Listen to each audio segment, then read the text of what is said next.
Nós vamos dar início agora ao nosso estudo e nós temos a oportunidade de acrescentar, agregar mais conhecimento bíblico a partir desse tempo, a partir desse momento que estaremos estudando a palavra do Senhor. E hoje nós estamos dando início ao capítulo 5 do livro de Isaías. E a ideia é que nós comecemos aqui no capítulo 5 do livro de Isaías até o verso 7, por hoje, para não sermos extensos e não temos pressa até Jesus voltar, há um bom tempo aí, com certeza dará tempo. Se não der, subiremos juntos e aprenderemos o resto com o Senhor lá na glória. A palavra do Senhor nos diz assim no livro de Isaías, capítulo 5, do verso 1 até o verso 7, no primeiro momento. Diz assim a palavra do Senhor: Agora cantarei ao meu amado o cântico do meu amado a respeito da sua vinha. O meu amado teve uma vinha no outeiro fertilíssimo. Sachou-a, limpou-a das pedras e a plantou de vides escolhidas. Edificou no meio dela uma torre e também abriu um lagar. Ele esperava que desse uvas boas, mas deu uvas bravas. Agora, pois, ó moradores de Jerusalém e homens de Judá, julgai, vos peço entre mim e a minha vinha. Que mais se pode fazer ainda a minha vinha, que lhe não tenha feito? E como, esperando eu que desse uvas boas, veio a produzir uvas bravas? Agora, pois, vos farei saber o que pretendo fazer a minha vinha. Tirarei a sua sebe para que a vinha sirva de pasto. Derribarei o seu muro para que seja pisada. Torná-la-ei em deserto. Não será podada nem sachada, mas crescerão nela espinheiros e abrolhos. As nuvens darei ordem que não derramem chuva sobre ela, porque a vinha do Senhor dos Exércitos é a casa de Israel, e os homens de Judá, a planta dileta do Senhor. Este desejou que exercesse juízo, e eis aí quebrantamento da lei, justiça, e eis aí clamor. Que o Senhor Deus nos ajude, que o Senhor Deus nos abençoe e abra o nosso entendimento para estudarmos esses versículos do capítulo 5, juntamente com os irmãos aqui presentes e os irmãos que estão nos acompanhando aí através das redes sociais. Bom, queridos, nós lembramos dos capítulos anteriores que o profeta Isaías, levantado por Deus para profetizar o povo que havia esquecido e que, embora tivesse experimentado do Senhor, provado do Senhor grandes coisas, tiveram grandes experiências, não apenas esse povo, mas também os seus antepassados. E eles conheciam a história, porque uma forma de se transmitir a história era uma tradição oral, e eles passavam dos pais para os filhos, ensinavam os grandes feitos do Senhor para que os seus filhos soubessem e conhecessem, a geração posterior pudesse entender e conhecer o Deus, o que Deus havia feito no passado. Então, era uma tradição e muitos cresciam e aprendiam, apesar de, mesmo sem terem experimentado alguma coisa do Senhor, já ouviam falar do Senhor, aprendendo acerca da lei, que eram ensinados pelos mestres,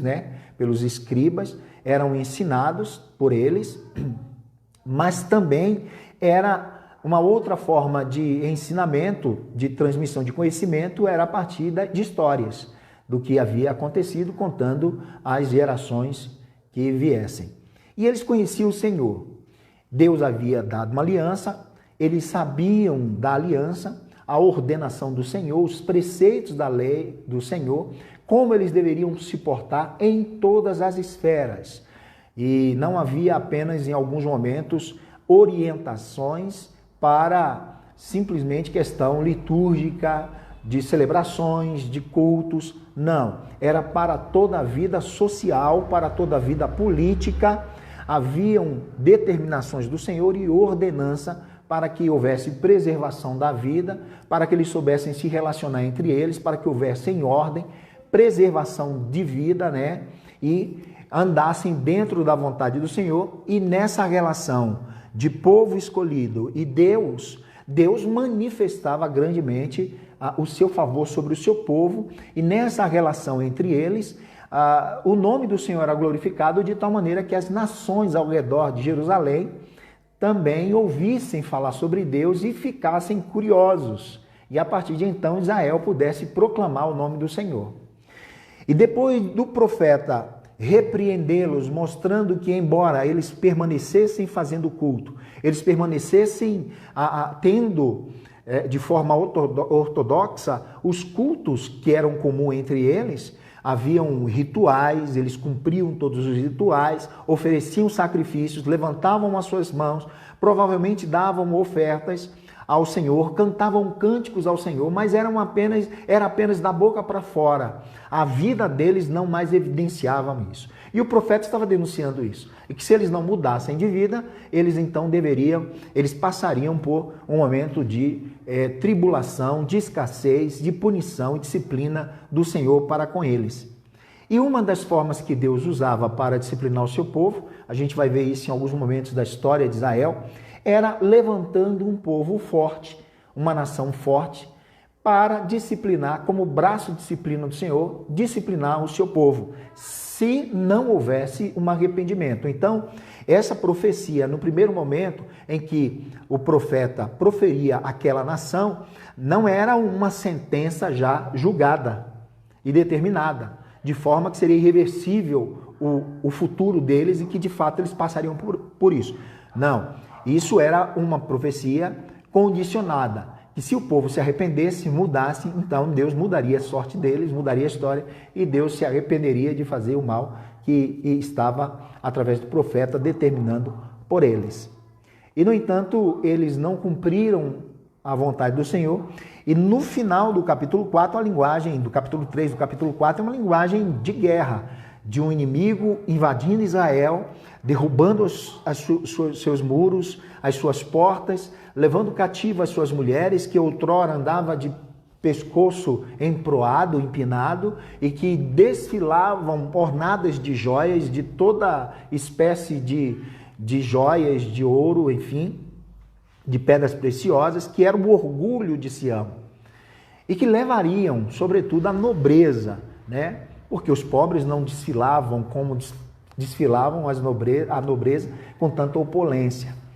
Tendo orgulho do que tinha, colocando a sua confiança naquilo que possuía, uma vez que tudo o que tinha possuído, na sua maioria, era por questão de suprimir o pobre, o órfão e a viúva, tirando deles, roubando deles. E se não houvesse um arrependimento, então eles passavam por isso. Parece que não ouviram a proclamação da palavra do profeta, lembrando que a profecia, quando se fala que o profeta Isaías, ele proferiu profecias, a ideia que se tem é de coisas futuras. Mas uma das características essenciais da profecia não é fazer prognóstico, não é falar apenas do futuro, mas uma das características essenciais do profeta era repreender o povo, mostrando que o povo havia se desviado, trazendo o povo de volta ao caminho do Senhor. Essa era uma das missões mais essenciais do profeta, não era de falar do futuro. Por exemplo, a gente vai observar, e poucas pessoas olham Moisés como profeta, mas o próprio Cristo no Novo Testamento dá testemunho de Moisés, afirmando que Moisés era profeta. Mas nós não vamos ver Moisés em nenhum momento fazendo prognóstico, falando de futuro. Nós não vamos ver isso na Bíblia. Mas Jesus, no Novo Testamento, disse que era necessário que se levantasse um profeta semelhante a Moisés, mostrando que profeta não está apenas baseado unicamente em trazer prognóstico, falar acerca do futuro, mas, sobretudo, era orientar o povo, ensinar o povo o caminho do Senhor, e aqueles que estavam distantes trazer de volta ao caminho do Senhor. Como eles não ouviram a pregação, porque possivelmente doía aos seus ouvidos, ou eles inclinados a acharem que estavam corretos, vivendo em engano, toda a profecia que era para aquela casa de Israel, para Sião, para Jerusalém, Judá, na verdade, especificamente para Jerusalém e para Judá, eles acreditavam que não, porque eles estavam totalmente mergulhados no auto-engano, achando que estavam agradando a Deus, quando de fato não estavam agradando ao Senhor. Agora, no capítulo 5, o profeta vai falar através de parábola da má vinha, ou da vinha má, mas em forma de canção. Quem sabe, através de trovejando canções, esse povo não abra os seus ouvidos e abram os seus corações para receberem a palavra do Senhor. Então o profeta lhe falou por parábolas, como Cristo fez muitas vezes, falando por parábola. A grosso modo, parábola é você trazer uma referência material, física, de uma realidade natural, material, física, palpável, compreensível, para ensinar um princípio espiritual. E Jesus fez muito isso, um meio de informação, de comunicação. Então o profeta agora, por meio de cântico, faz e canta essa parábola, dizendo: agora cantarei ao meu amado o cântico do meu amado a respeito da sua vinha. Se referindo a quem? Ao próprio Deus. E quem era a vinha? O povo de Deus. Lembrando que no Antigo Testamento a designação para o povo de Deus uma delas era o oliveira ou vinha do Senhor. Em Apocalipse nós vamos ver dois tipos de vinha. A vinha do Senhor, que Deus iria colher, mas também havia uma falsa vinha. Lembrando que o livro de Apocalipse que nós terminamos por último, agora que estudamos, ele faz essa comparação mostrando que o diabo ele é imitador. Então, imitando uma igreja, imitando a ação do Espírito Santo, a Trindade, no Apocalipse nós estudamos, então quem nos acompanhou sabe do que nós estamos falando. Se não, pode ir ali no nosso Instagram, no Instagram da igreja, está registrado, ou até mesmo no Facebook da Jeane. Então, nós vamos perceber que também havia uma vinha que era falsa, que em Apocalipse seria pisado e lançado fora. Mas a vinha em si é uma designação para falar acerca do povo de Deus. E o profeta usa, então, em forma de parábola, faz essa canção. Agora cantarei ao meu amado um cântico do meu amado a respeito da sua vinha. Se referindo à relação entre Deus e o seu povo, o povo de Israel, que ele começa a partir de Abraão.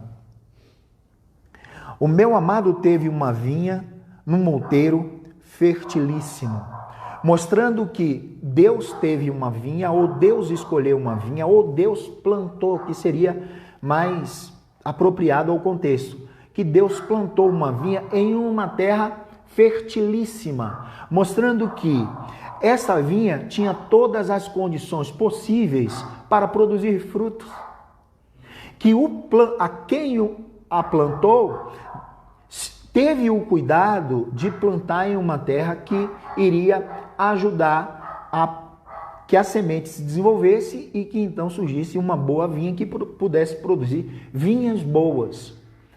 Mas, apesar disso, as condições apropriadas que esse Senhor deu, plantou a sua vinha e deu todas as condições para que isso fosse possível, ainda assim a vinha não produziu frutos bons, mas produziu frutos maus.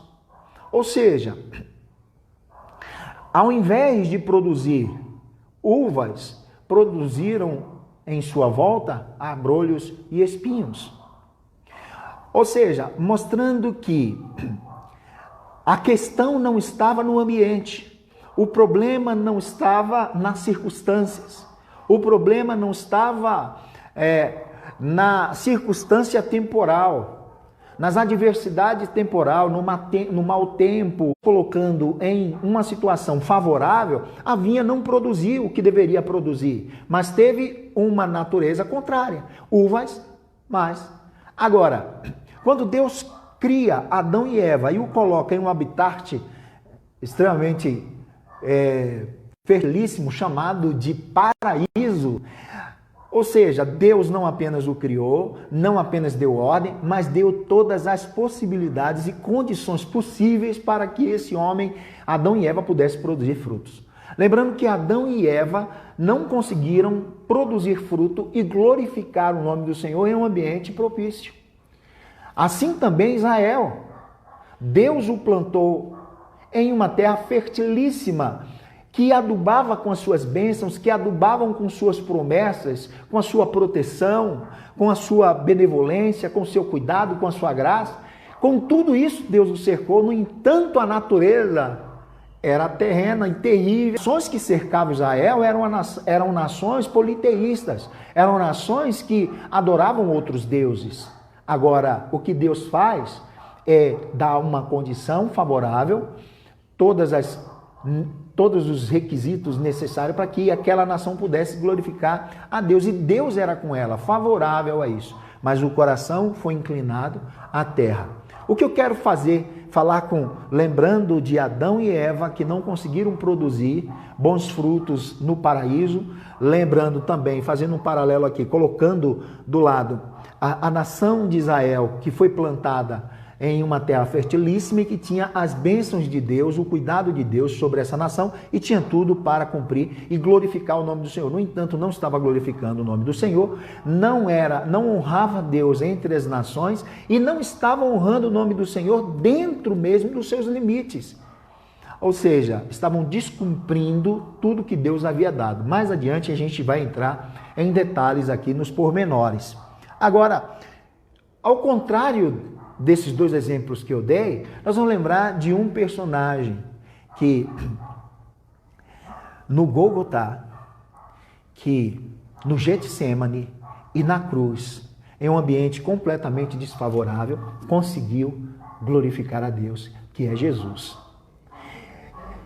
Queridos, o que eu aprendo com isso no primeiro momento é que as circunstâncias não podem ser fatores determinantes para as nossas vidas, de tal maneira que sirva de desculpa de que por causa disso ou por causa daquilo eu não consegui glorificar o nome do Senhor. Isso não é uma questão de ambiente, isso não é uma questão de recurso, é uma questão de essência. Concorda, irmãos? Isso é uma questão de essência, de natureza. Então, nada em nossas voltas, quer sejam adversidades, quer sejam tempos bons, é sinônimo de fracasso. Porque em ambientes favoráveis, em paraíso, os homens não conseguiram glorificar a Deus nem produzir frutos. Jesus, no entanto, deixando o paraíso, deixando a glória, vivendo na terra, se humilhando, sendo perseguido, foi açoitado, espancado, rejeitado, sofreu por diversas maneiras. Foi privado porque ele não nasceu em berço de ouro, mas isso não foi um fator determinante. Teve proposta de Satanás oferecendo-lhes atalho para que pudesse se prostrar diante dele e ele daria todas as riquezas desse mundo. Então, os fatores externos não podem ser um agente que determina a minha decisão de glorificar a Deus, de cumprir a minha missão e de você cumprir a sua missão. Como muitas pessoas usam como desculpa o favor o fator tempo, o fator circunstância, o fator adversidade, os fatores adversos da vida como desculpas para não cumprir, a falta de recurso, a falta de capacidade, usando como recurso ou como desculpas de que não conseguiu glorificar o nome do Senhor.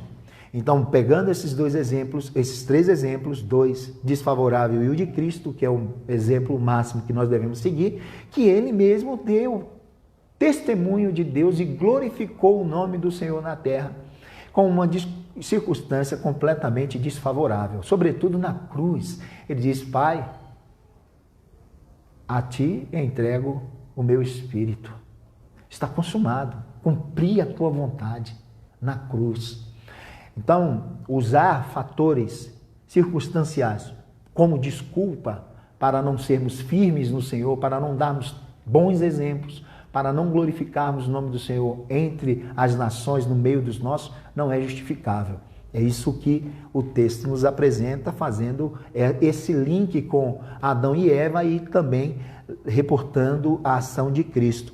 Porque Deus o colocou em uma terra fertilíssima, que era propício, eles tinham tudo para glorificar o Senhor. Foi um povo escolhido por Deus, um povo chamado por Deus, que Deus fez aliança que seria o seu Deus e que Deus proveria tudo do bom e do melhor, se tão somente eles andassem segundo os princípios do Senhor. E Deus deu-lhes o recurso. É claro que eles tinham que fazer a parte dele, porque a nossa parte nós fazemos. Deus não irá nunca fazer a nossa parte, não é isso? Deus fará a parte dele, e a parte que Deus faz, é impossível nós fazermos a parte dele, porque Deus opera milagre. O meu amado teve uma vinha no outeiro fertilíssimo, sachou-a, limpou-a das pedras e a plantou de vides escolhidas, edificou no meio delas uma torre e também abriu um lagar. Olha só, todas as condições favoráveis. A vinha só deveria ser simplesmente vinha, para que pudesse ser o que Deus havia determinado e vocacionado para que elas fossem. Mas elas não quiseram ser. Essa é a grande questão. Assim também são pessoas a quem Deus chamou para serem cristãos e fazer diferença, serem luz, serem sal em uma sociedade, em uma geração corrompida, onde há crise em todas as esferas.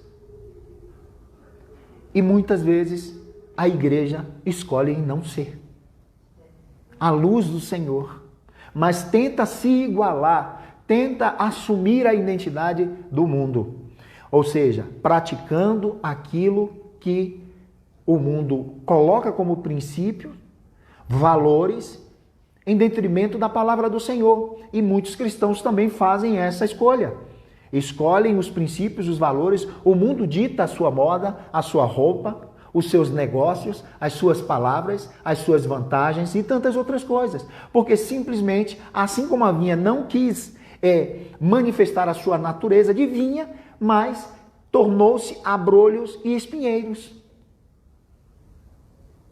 Assim também podemos, se não nos cuidarmos, nos tornar, a partir das nossas obras. E aqui, o que o texto sugere é o seguinte, olha só o verso 2, o final do verso 2. Ele esperava, quem esperava? Deus esperava que desse uvas boas, é a perspectiva de Deus.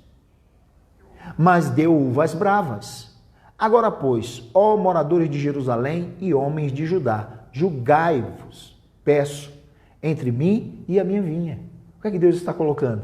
Agora, vocês, se referindo a Jerusalém, né, como vinha, e o Senhor, julgai-vos, entre mim e a vinha. Ou seja, é óbvio que havia alguns que estavam culpando Deus, ou achando que Deus estava sendo injusto para com eles. E é por isso, então, que em forma de cântico, o profeta profetiza, fala através de parábolas, falando acerca de quê? Olha, vocês não têm desculpa, porque vocês foram uma vinha escolhida. Deus escolheu vocês e plantou em uma terra fertilíssima. E não apenas isso, podou vocês, cuidou, abriu um lagar, derramou água sobre vocês, deu todos os elementos necessários para que pudesse produzir e ser de fato uma vinha, produzindo o quê? O que se espera de uma vinha? Uvas boas, produtivas, que dê prazer. Lembrando que a linguagem do Antigo Testamento, a vinha que estava associada ao vinho, e o texto vai falar sobre isso mais adiante, mas não será abordado hoje. A partir do verso 8 em diante vai falar sobre embriaguez também, né? E é interessante a gente dar sequência semana que vem, mas o texto vai nos apresentar essa questão, fazendo a relação, porque o vinho era um símbolo de alegria, mas não é o vinho e a forma que muitas pessoas nos dias de hoje acham que era uma libertinagem acerca da bebida, uma permissividade no Antigo Testamento, que todo mundo podia beber o vinho e que era vinho e que estica, não é?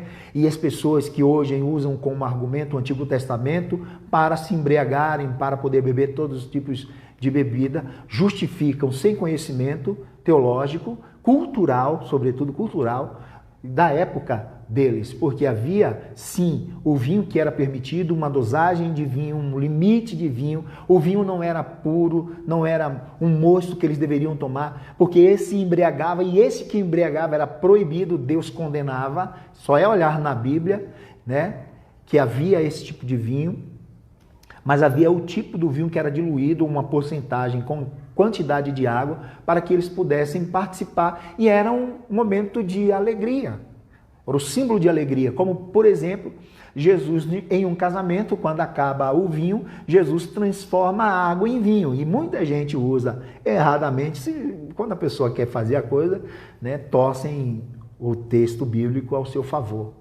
É que Jesus multiplicou, transformou a água em vinho, mas era aquele vinho que era permitido e era considerado decente e honroso que um anfitrião oferecesse aos seus convidados, aos seus visitantes, não o vinho que embriagava, correto?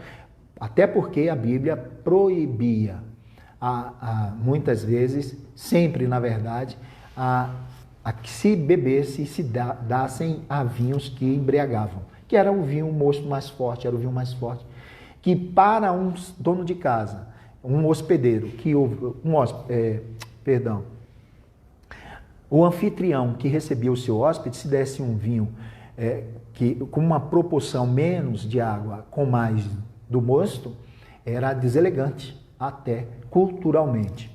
Mas essa questão é um outro assunto, é um outro estudo, que não é o momento. Mas só para lembrar que era uma linguagem, o vinho, a vinha, que para os judeus era uma linguagem que trazia, que lembrava a alegria, né? Porque o vinho estava presente praticamente em todas as celebrações. Então era um símbolo de alegria, de festas, de tantas datas marcantes que eles pontuavam e celebravam dessa forma. Agora, era o que se esperava deles. No entanto, eles não assumiram a natureza da qual Deus o fez.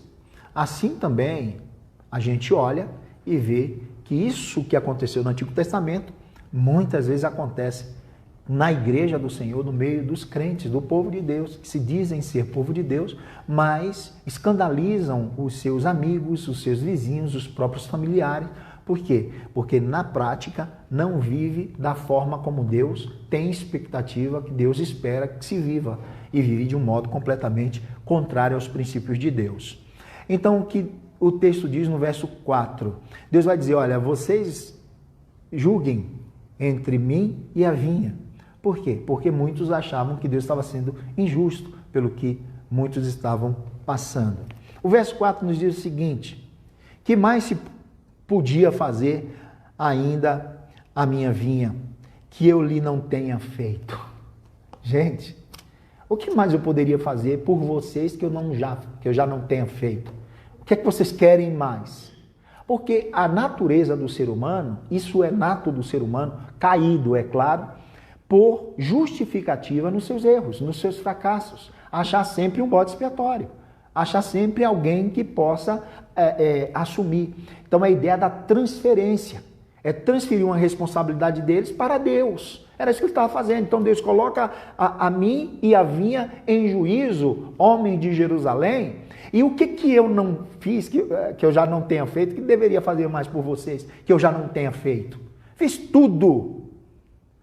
A questão aqui, então, não estava nas condições, né, nos recursos, na graça de Deus, em sustento de Deus. Estava na essência, na natureza do homem.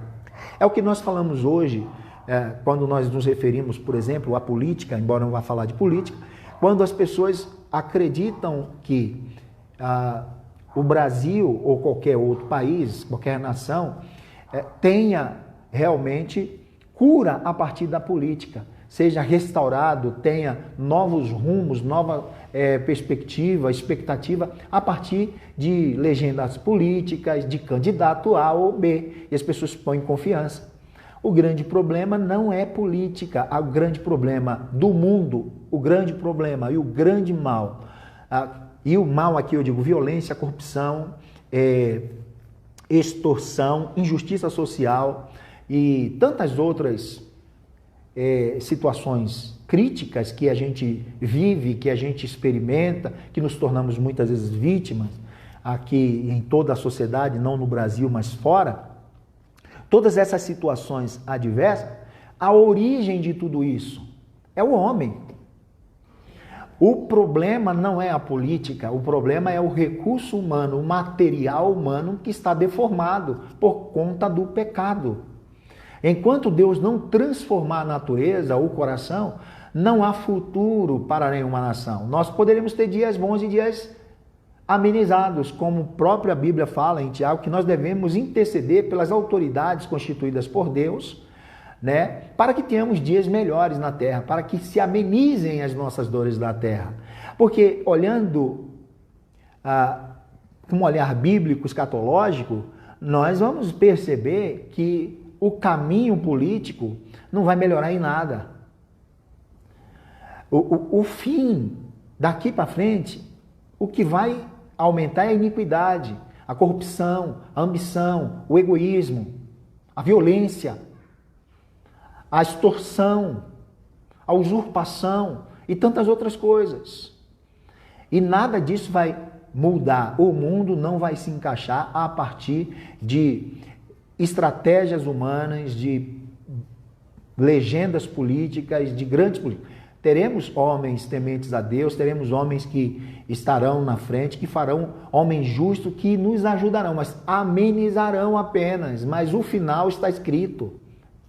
Então, quem põe a sua esperança nisso está fadado a ser frustrado, porque nós não teremos um super-homem, um homem que venha mudar a realidade de um país, de uma nação, de um povo. Pode apenas amenizar. Mas mesmo assim ele vai passar, porque é homem, vai morrer e virá um outro corrupto.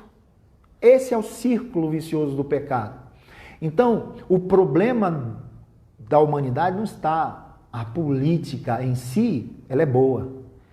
Mas quem faz uso da política é que é o problema. E assim também era esse povo. Deus deu todos os recursos. Eu te dei tudo. O que é que eu deveria te dar que eu já não dei? Você só não produziu fruto bom por causa da natureza do seu coração, da inclinação do seu coração, que estava inclinado aos seus prazeres e aos seus desejos, em fazer a sua vontade e não a minha. Porque se andassem pelo caminho do Senhor, seria próspero. Que mais te podia fazer ainda a minha vinha que eu lhe não tenha feito?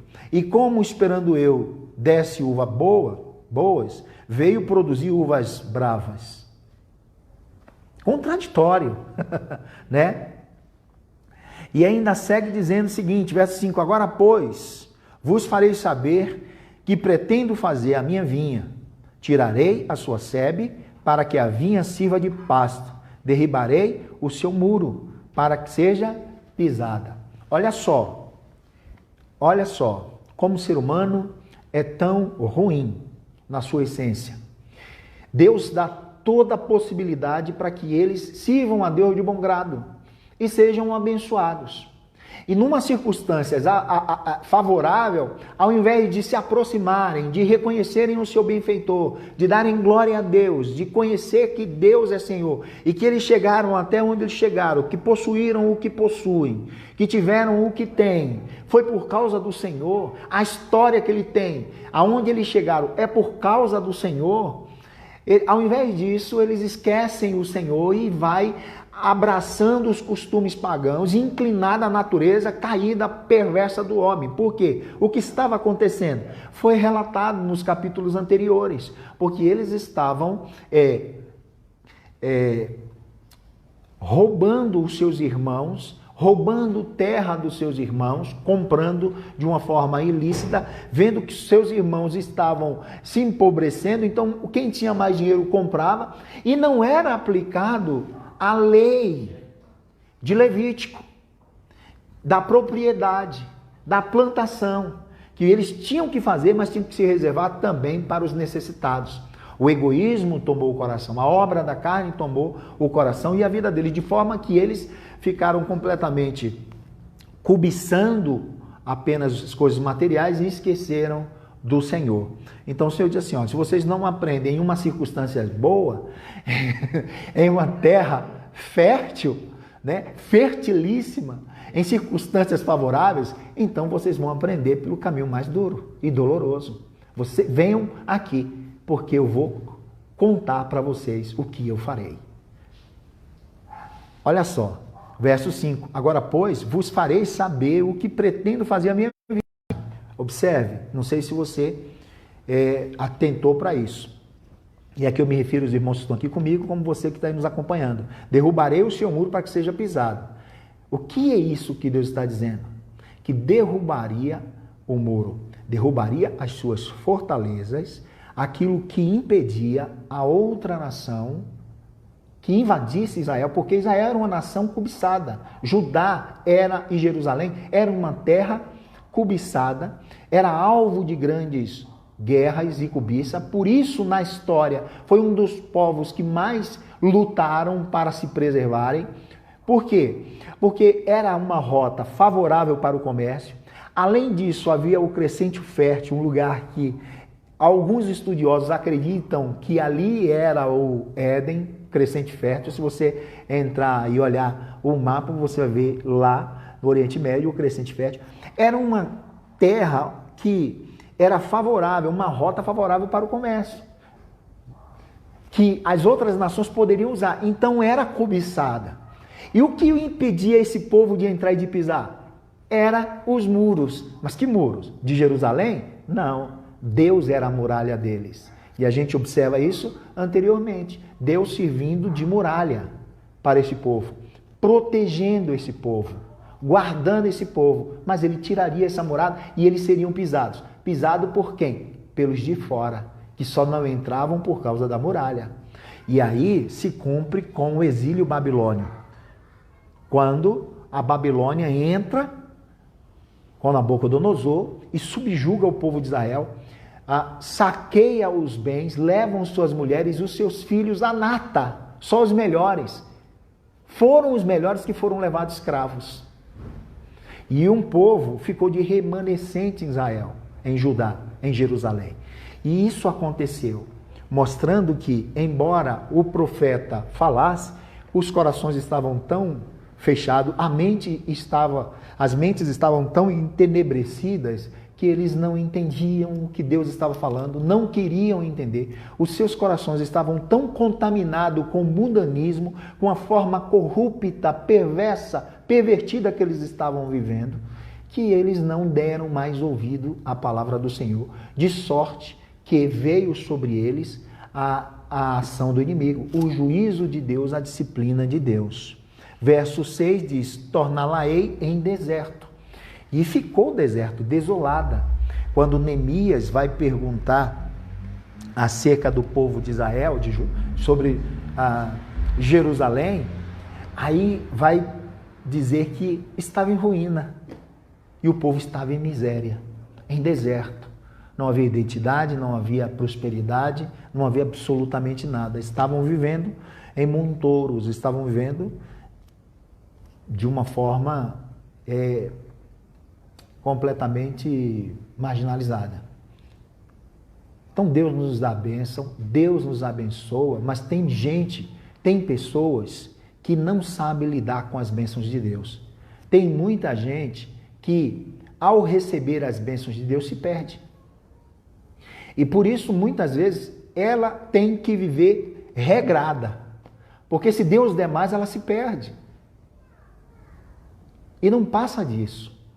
Então, muitas pessoas não sabem administrar o favor de Deus, as bênçãos de Deus, que é para ser bênção, mas elas não sabem usar. E aquilo que era para ser bênção, que era apenas recurso que o seu Deus deu, tornou-se objeto de culto a eles. Tornou-se objeto de culto e tornou-se seus ídolos. É muito comum pessoas adorarem as bênçãos que Deus deu, serem escravas das bênçãos que Deus deu, de tal forma que esqueceu o seu Deus, esqueceu quem foi o abençoador, esqueceu quem foi que deu, quem proveu, quem abriu porta, quem deu saúde, quem fez prosperar, quem derrotou os seus inimigos. Eles ficam embriagados com as bênçãos, com o favor de Deus, que se perdem, de tal maneira que as bênçãos se tornam ídolos. E Deus fica apenas marginalizado nos seus corações. Por exemplo, vou trazer um exemplo prático bíblico. Quando Deus, no deserto, ordenou a Moisés, ao povo de Deus, que quando for por causa da desobediência, que veio aquelas serpentes que picou muitos ali, muitos morreram por causa da picada da serpente e outros ficaram doentes. Qual foi a ordem de Deus? Que se levantasse uma serpente de bronze, que fosse levantada uma serpente de bronze, porque era o recurso que eles tinham. Uma serpente fosse levantada no deserto, para que eles olhassem, a todos que olhassem para aquela serpente, eles seriam curados. Mas observa, aquela serpente não tinha poder em si mesma. Não era um Deus curador, não era um médico. Era apenas um símbolo, era apenas uma figura que tipificava Cristo, que assim como a serpente foi levantada no deserto, Cristo seria levantado no madeiro, para que todos que olhassem Cristo fossem curados. Mas o que acontece? Depois da serpente, passou um tempo, o povo queria adorar a serpente. Isso é muito comum. Deus dá casa, Deus dá carro, Deus dá trabalho, e a pessoa agora não tem mais tempo de cultuar a Deus, não tem tempo de servir a Deus, porque está envolvido com as bênçãos que Deus deu. É muito comum. E foi o que aconteceu com eles. Deus passa a se agora viver nos limites, né? As margens do povo. Torná-la-eis em deserto, porque aí, quando Deus leva o homem a um extremo, o homem lá, ele lembra que ele é pó. Ele lembra que o que ele teve não veio da sua mão, que era apenas orgulho, vaidade, presunção e arrogância. É na dor, é na crise. E as pessoas perguntam por que um crente, por que um homem bom e tal, ou seja lá o que for, passam por luta. Eis um dos motivos. Porque ali, no deserto, na escassez, o homem lembra que ele é pó e que ele não é nada sem Deus. E isso ainda não é uma ação má de Deus, mas é um ato do amor de Deus, um ato de graça, porque o leva aqueles que são de Deus a uma reflexão. E quem sabe ali eles retornam para o seu Deus. E aí diz assim, torná-los-eis em deserto, não será podada, ou seja, não haverá quem cuide. E uma árvore que não é podada, já viu o que acontece, né? Não será podada, deixa eu achar aqui, nem sachada, mas crescerão nela espinheiro e abrolhos. As nuvens darei ordem que não derramem chuva sobre si. Não é Baal que era o dono da chuva, o Deus da chuva, como muitos acreditavam em Canaã, e que muitos cristãos, contextualizei, e que muitos do povo de Israel, entrando na terra de Canaã, cultuaram a Baal. E durante a história foi acontecendo isso. E não era difícil esse povo estarem dessa forma, ou estar dessa forma, o povo está dessa forma. Aí então Deus diz, eu ordenarei as nuvens que não deem chuva. Ou seja, se eu quiser, cerrarei os céus e a chuva não cai. E eu vou mostrar quem é Deus, quem é o Senhor e a quem vocês estão trocando por coisas. E aí segue dizendo, porque a vinha do Senhor dos Exércitos é a casa de Israel. E no verso então 7, o profeta diz claramente agora quem ele estava se referindo. Quem eram as personagens daquela canção? Que era o Senhor Deus, o plantador da vinha, e a vinha era Israel. Isso era um recurso que eles usavam. Eles falavam em parábola. Trazia a atenção de todo mundo e todo mundo entendia porque era algo comum. Se falava de algo comum que eles entendiam, que era a agricultura. Então era muito claro.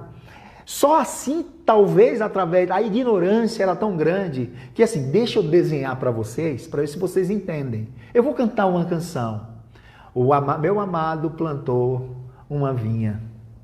E essa vinha plantou em uma terra frutífera.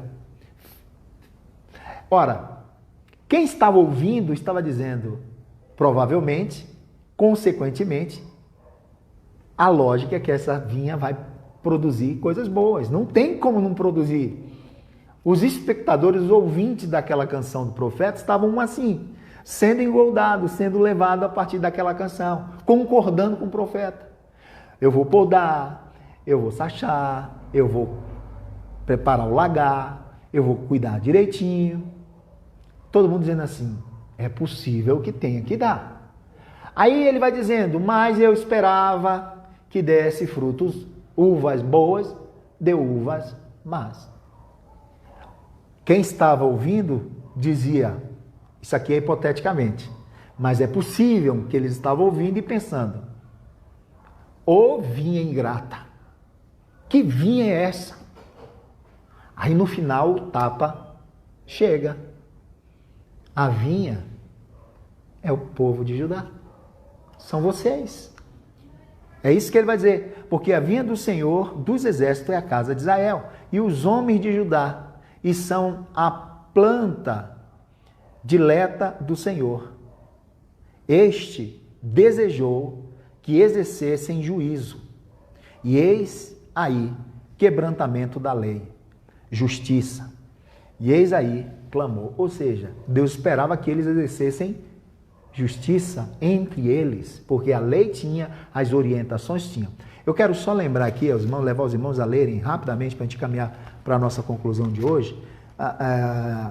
Levítico, capítulo 25, me parece, a partir do verso 23. Olha qual era a função que eles tinham que fazer. Isso não estava acontecendo. Mas adiante a gente entra mais detalhadamente nesse assunto.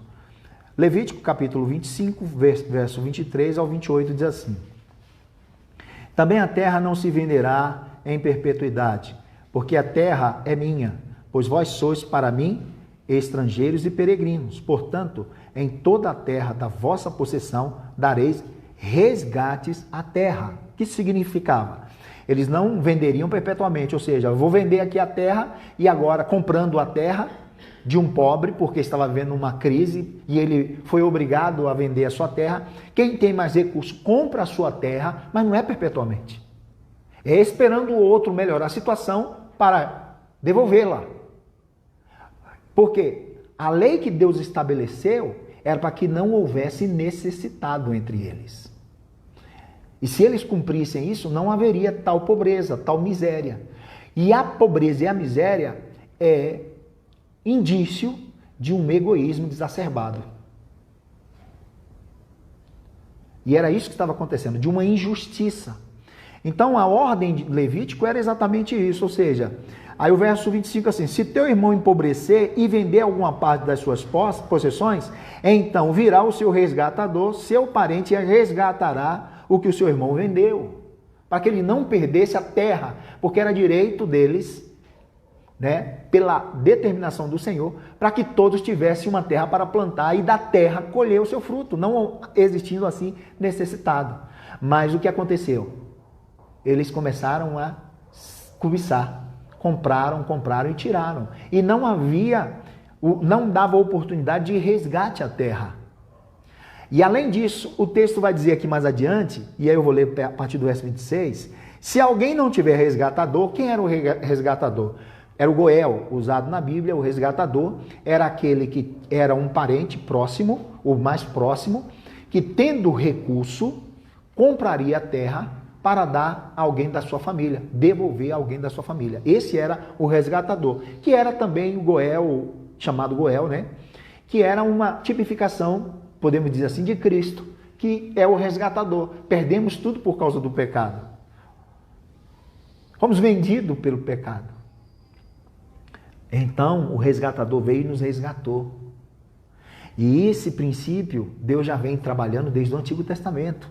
E aqui, eles fazem exatamente isso. Se teu irmão empobrecer e não tiver alguma parte verso 25, né? Se teu irmão empobrecer e vender alguma parte das suas possessões, então virá o seu resgatador, seu parente, e resgatará o seu irmão, o que seu irmão vendeu.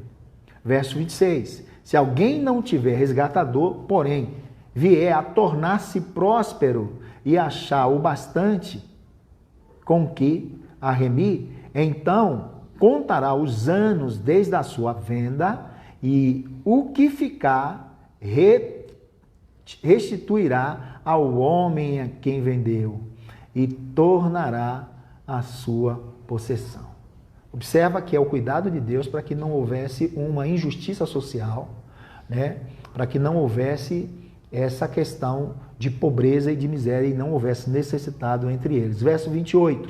Mas se as suas posses não lhe permitissem revê-las, então a que for vendida ficará na mão do comprador até o ano do jubileu. Porém, no ano do jubileu, sairá do poder deste. O que estava dizendo? Né? Sairá do poder deste e aquele tornará a sua possessão. Então, tinha um período, né, o ano do jubileu, não sei se vocês já viram na Bíblia falar sobre o ano do jubileu, era o ano da restituição. Que aqueles que perderam e que venderam e não tendo condição, aqueles que compraram, tinham posse, devolveriam. Emprestou, eles não tiveram condição, caducou. O ano do jubileu, o ano da restituição, eles eram restituídos. Então, observa o cuidado de Deus. Deus deu lei. Até hoje, a gente observa que no direito, muita coisa é tirada da Bíblia, das ordenanças de Deus. Tão perfeito que era. E, historicamente falando, houve uma pesquisa mostrando que entre os povos das outras nações, quem menos adoecia era o povo de Deus. Por quê? Por causa da lei que Deus havia estabelecido. Sobretudo a questão de higiene, né? Era um povo muito mais forte. E alguns chegam a afirmar que por isso que muitos judeus venciam a batalha. Mas é óbvio que era a mão de Deus e o propósito de Deus.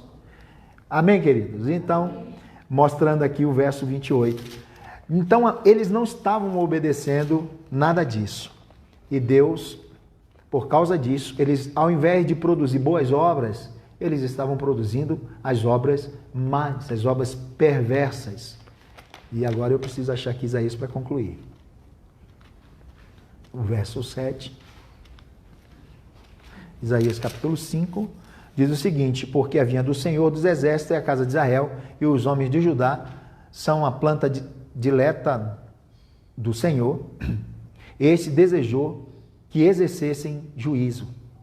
E eis aí quebrantamento da lei, justiça, e eis aí clamor. Deus abençoe e obrigado pela participação de todos. Amém.